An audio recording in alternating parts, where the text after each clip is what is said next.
श्रीरंगपुर नाम के गांव में समीर नाम का एक लड़का अपने माँ पिताजी के साथ रहता था, जिसने अपनी स्कूल की शिक्षा पूरी कर अपनी आगे की पढ़ाई के लिए वो शहर चला गया। अब उसने अपनी इंजीनियरिंग कंप्लीट की। वो बहुत ही ज्यादा मेहनती और होशियार था, तो उसे कॉलेज कैंपस से ही अच्छी जॉब मिली थी। वो बड़ा मन लगाकर नौकरी कर रहा था। नौकरी लगते ही कुछ ही दिनों में उसकी शादी हो जाती है। अब वो अपने माँ पिताजी को अपने पास बुलाता था, लेकिन वो नहीं जाते थे। एक बार समीर अपने पिता से, पिताजी, मेरे बार बार बुलाने पर भी आप शहर क्यों नहीं आते? अब तो आपके आराम करने के दिन हैं। आखिर बात क्या है पिताजी? बेटे, हमारा जन्म तो इसी मिट्टी में हुआ है। तुम तो जानते हो, हम अगर 2 दिन खेत में नहीं गए तो बीमार पड़ जाएंगे। और तो और वो शहर का वातावरण हमें बिल्कुल भी नहीं भाता।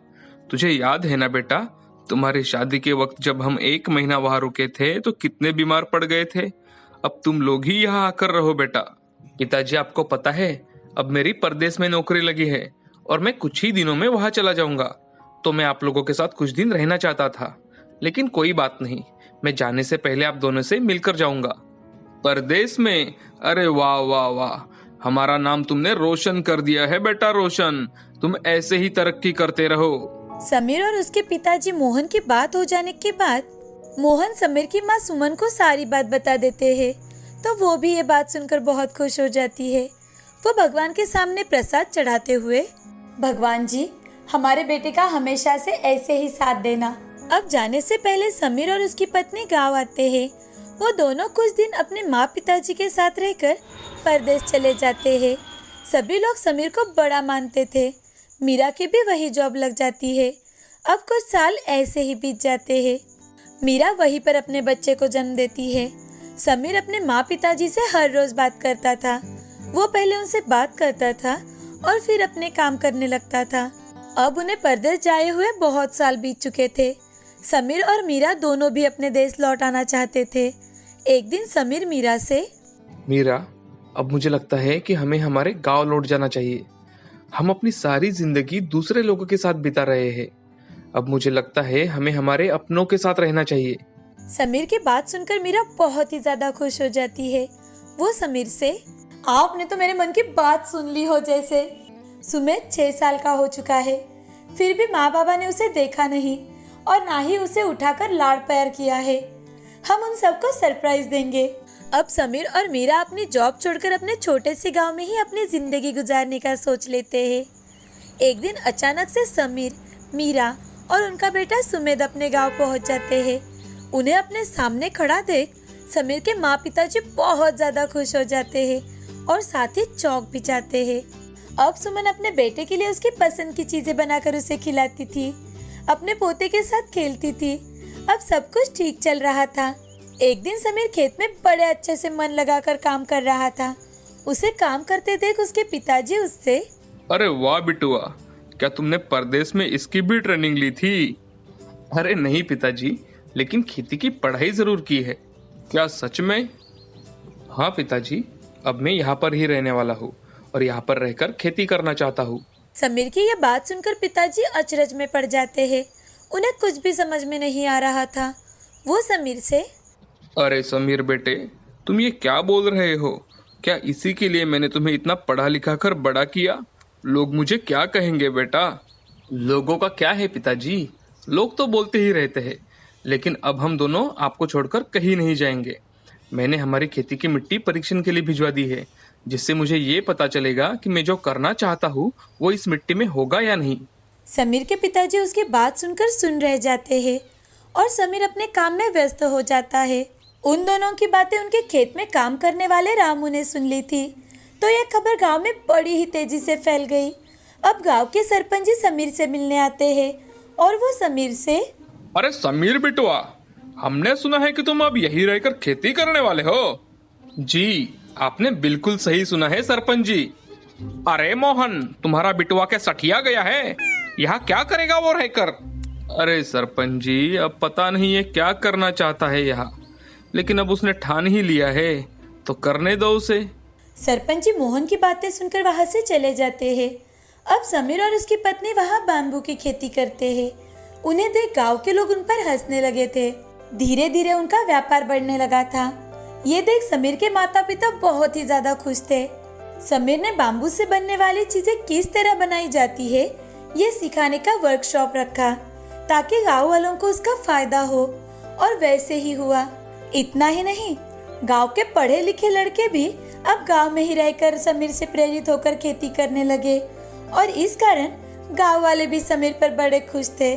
समीर ने अपने इंजीनियरिंग के सहारे खेत में चलने वाले औजारों को मॉडिफाई किया था। साथ ही उसने गांव के लिए सरकार से भूमि परीक्षण केंद्र बनवाने की मान्यता प्राप्त करवा ली थी ताकि गांव के सभी लोगों को उसका फायदा हो सके।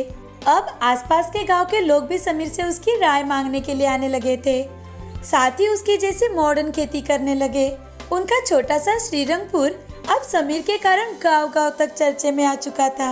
उनके गांव में सभी और खुशियां ही खुशियां थी। एक बार की बात है, एक गांव में दीपक और काजल नाम के पति पत्नी रहते थे।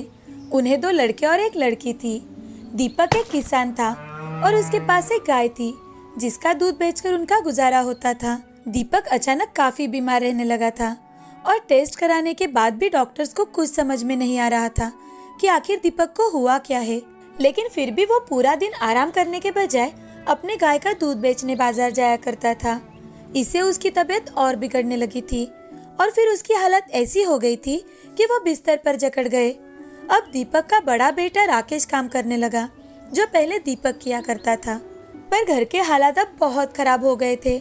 दीपक के काम ना करने से उनके ग्राहक भी कम हो गए थे।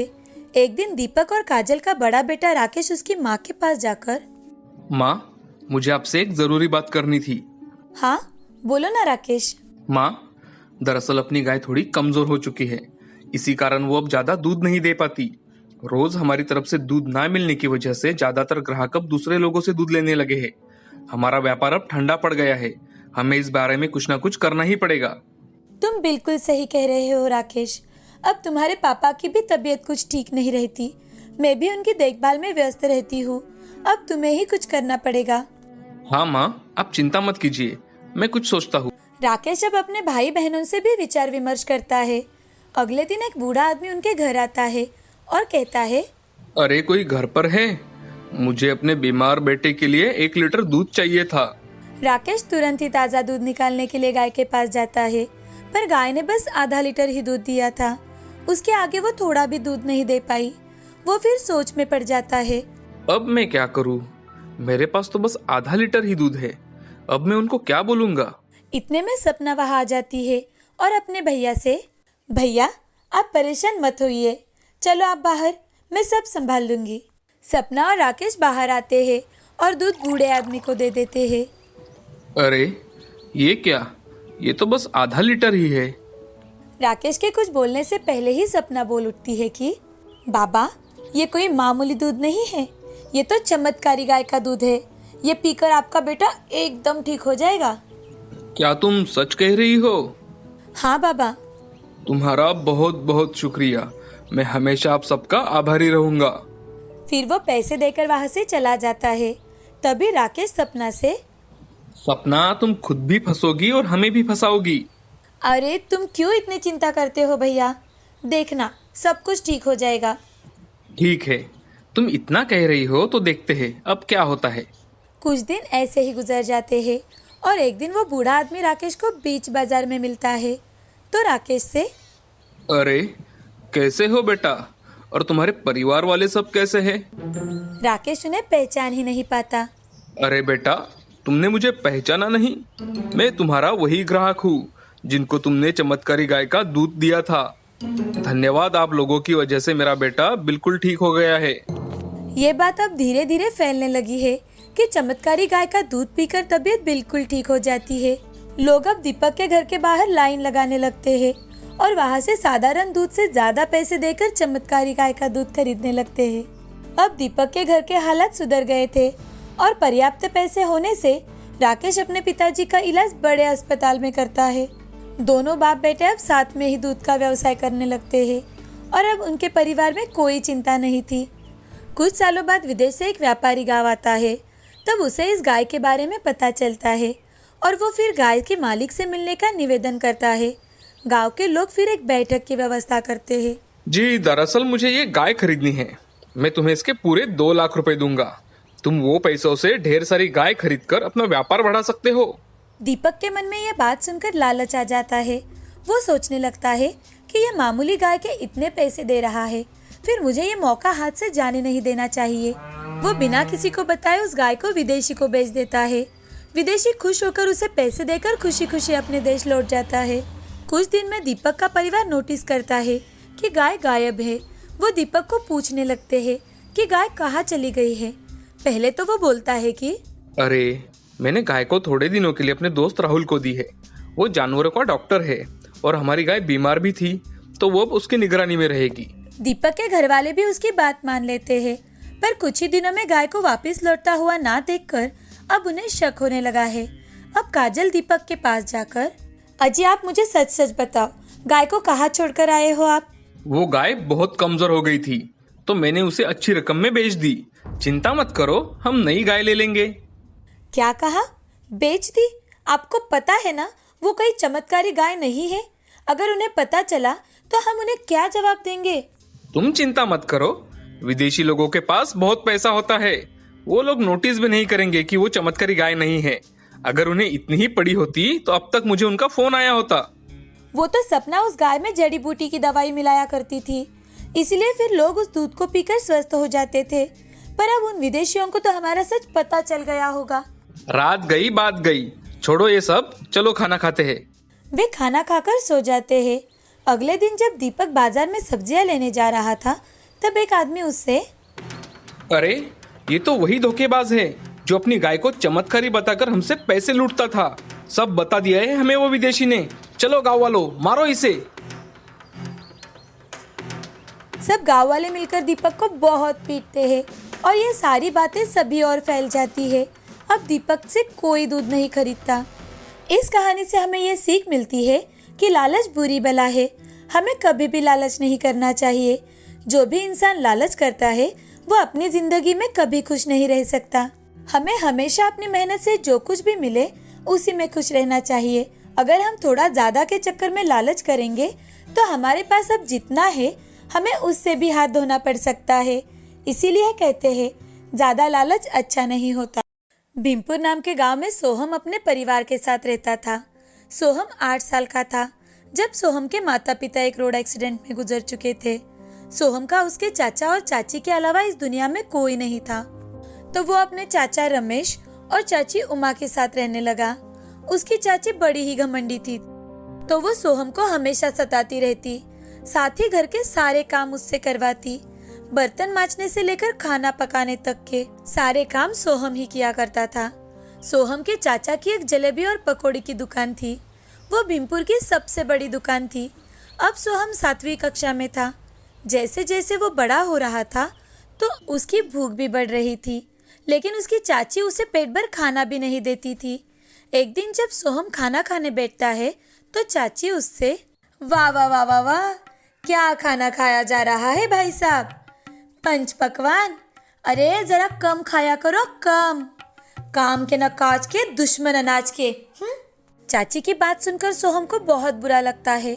वो चाची से, चाची, जो घर में बना था वही खा रहा हूँ। आज मुझे बहुत भूख लगी थी। लगी थी ना, अब तो नहीं लगी है ना। खाना तो खा लिया ना, तो अब बस करो।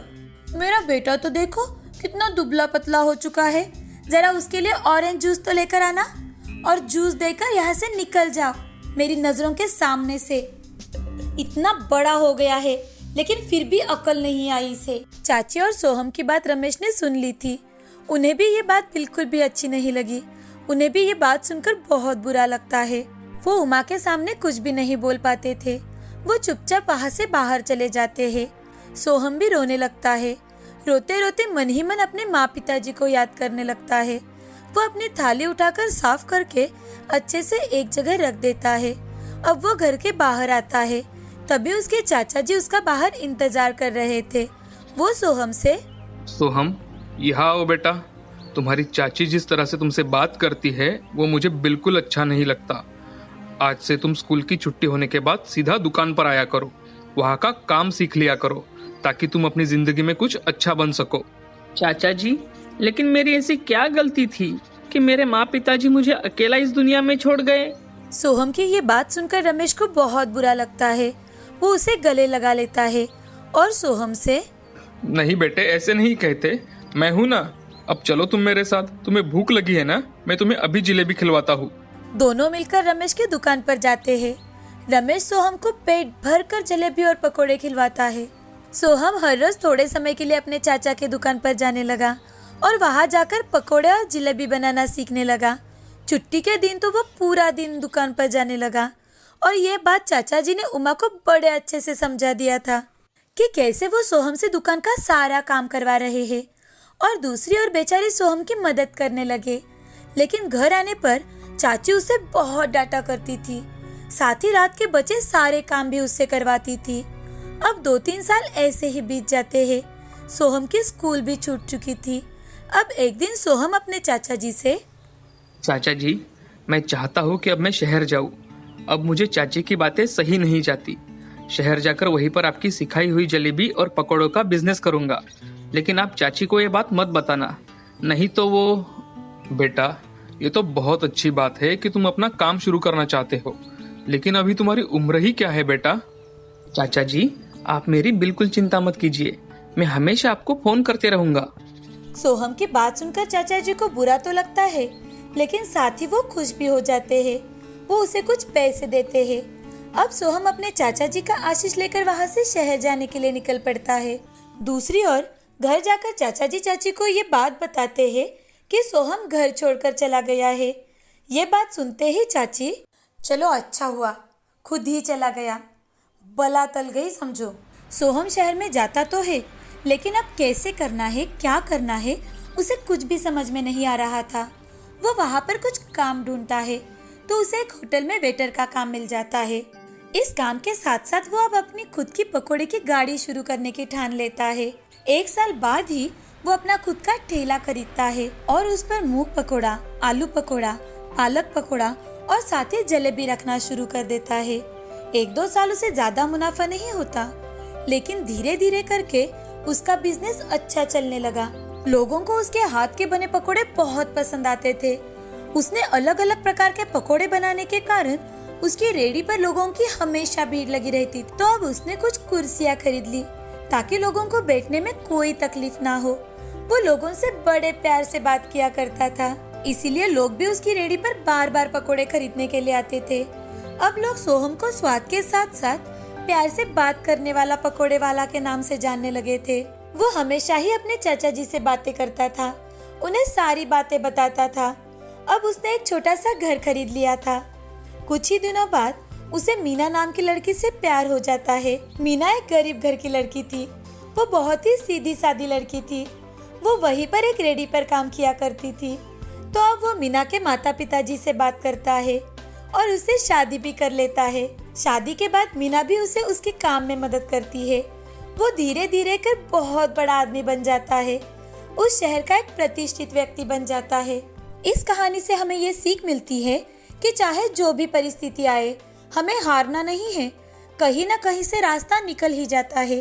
काम कोई भी हो, अगर मन लगा कर करो तो हमें उसमें सफलता जरूर ही मिलती है।